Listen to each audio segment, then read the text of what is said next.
So yun, okay KJX, kamusta kayong lahat? At Bitcoin update tayo mga idol. So 38,121, no?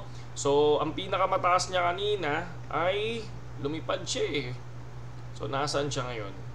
So nasa 38,200 mga lodi, no? So ang BTC kung mapapansin nyo talagang kahit na nawala na si ZZ, 'di ba? Ang daming nag-withdraw ng BTC sa Binance, and sabi nila ang daming nagbenta, pero kung mapapansin nyo bakit pataas ang flow ng Bitcoin ngayon. Pero first time ko ulit nakita yung 38 ng actual, kasi nakaraan hindi ko siya naabutan. So ngayon nakita ko siya ng actual. So ngayon ang ginawa naman natin, no, nag-check din tayo sa YGG alert, no. So 6 hours ago nasa opisina ako nito. So starting tomorrow, leveling up Axie via app.axie, a process known as Ascension will cost AXS. The cost will be paid in AXS but the price will be fixed in dollar term. So ano naman to, yung AXS, kumbaga parang I think yung level nito 10, 20, 30. So mababa lang naman yung tawag dito, yung fee, no, nasa 0.5. So ako nagtry ako kagabi na magpalit muna, no. So makikita nyo yung AXS ngayon, lahat tingnan nyo, grabe pataas talaga yung banat ng AXS mga lods. Pataas talaga no. So kung titingnan natin, mukhang swerte nung nandito tayo sa 200 pesos, 220, di ba? Parang 220. So ngayon nasa 360 mga idol. I think 360. O yan, 63. Refresh natin, baka 62. 363. So kagabi nag 379. So possible mag 400 to, kasi kung matutuloy bukas yan, siguro may pump ng konti yan, no? Pero sa ngayon, kung mapapansin nyo, dapat kapag nagkaroon ng mga tweet ng ganyan, tapos yung mga tawag dito, mga balitang ganyan, dati lumilipad yan. Ngayon hindi siya lumilipad ngayon mga idol. Pero all in na ba mga lodi? All in na ba sa AXS? Ako, sabihin ko sa inyo para at least makita nyo lang, no? So nagtry tayo, no? Titingnan ko hanggang bukas. So sinubukan natin, nag-AXS tayo. Tingnan nyo, 174 AXS mga idol, no? So nagtry tayo dyan, subukan natin, negative $16 tayo. Pero tingnan natin hanggang bukas, baka mamaya lumipad mga idol, di ba? So sa ngayon, Berry token, tingnan nyo, no, bumababa ang Berry token ngayon, pero ang sarap mag buy and sell nito. Kung mapapansin nyo, 0.043 mga lodi, di ba? Tapos ngayon nag 0.054. So kung bumili ka niyan 0.054, umangat ka na mga idol. So ang ginagawa ko diyan, buy and sell mga lodi. So ito, yung sa akin, meron na ako from 153,000 na berry, ngayon 201 na. So susubukan ko magbenta mamaya, no? Mamaya siguro mga 9 o'clock, no? Subukan ko magbenta, mag-buy and sell mamaya. Tapos baka tingnan natin kung ano yung, kung babagsak ba o lilipad, no? Hindi natin sure eh. So basta kung ano yung mangyari mamaya. So ako naman, bakit ganoon? Bakit medyo nakikita ko yung AXS na lilipad, no? Kasi alam niyo bakit, tingnan niyo to, no? Bakit ang AXS lumilipad? Mapapansin nyo, non-stop yung update ng Axie Infinity. Kung titingnan natin, 100k daily active users. Paano pag umabot ulit yan ng 200k? Paano pag umabot ng 300k? Paano pag umabot, sabihin na natin 500k, hindi na makuha yung yung 3 million. 500k na lang or 1 million mga idol. So ang AXS possible na lumipad, di ba? So alam niyo naman, ginagamit pa rin ng AXS sa breeding, di ba? Ginagamit pa rin 'yan.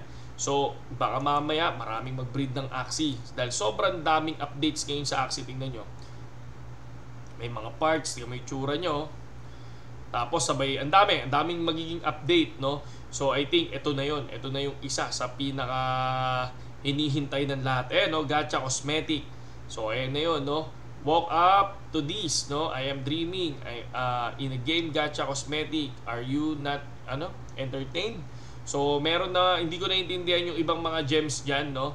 Pero kasi hindi na ako naglalaro ng Axie, nakapokus ako. May Axie tayo pero nakapokus tayo sa mga coins, no? Yun yung ginagawa natin.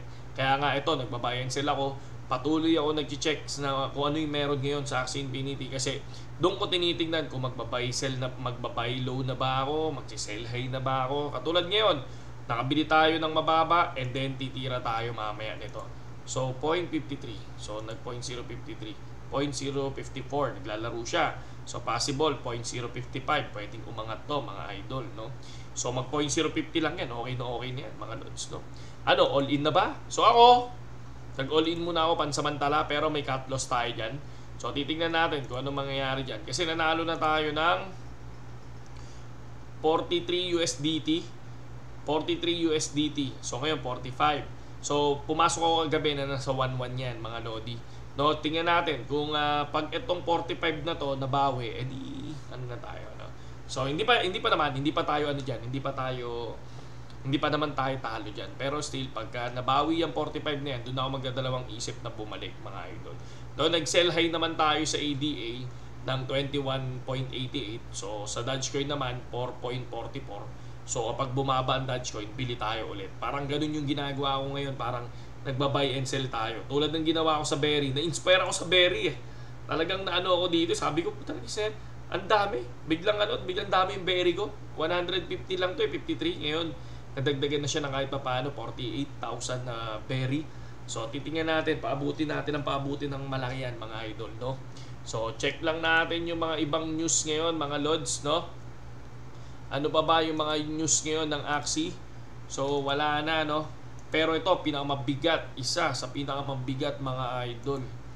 Ito, just in, no? PHSEC, no? Secure Exchange Commission, move to block Binance investor given time to close position. So, ang ibig ba sabihin nito, inaano na ang no, yung mga investor sa Binance na pinapalabas na nila yung pera nila, mga idol. Binibigyan sila ng time, no? Sana hindi naman mangyari to kasi una, sa tagal na ng Binance mga idol, di ba? So and then yung mga ibang investor dito na rin. So makikita nyo yung mga mayayaman na investor ng sa Philippines, di ba? Yung mga nagko-content creator, di ba? Nandiyan dyan sa Binance mga idol. OctaFX ganun, parang iniisa-isa na ng SEC, no? Yung mga ngayon, mga platforms. Kasi katulad niyan, once na lumabas sa SEC yan, parang may dati daming nilabas ng SEC, talagang nagkatotoo, nag-scam talaga. Pero sana wag mga idol, no? Sana hindi mawala, no? Sana hindi mawala yung access kasi kawawa din yung mga investor, di ba? Pero nagbigay na ng ang SEC. So sana wag naman sana, no? Yun lang sa ngayon KGX at mabuhay tayong lahat at yun nga, naka-all in tayo ngayon mga lodi, ha? Naka-all in tayo ngayon sa AXS. Sana lumipad kahit na 450 o 400, pwede na ako doon. Saludo sa lahat. Yung na pa ako.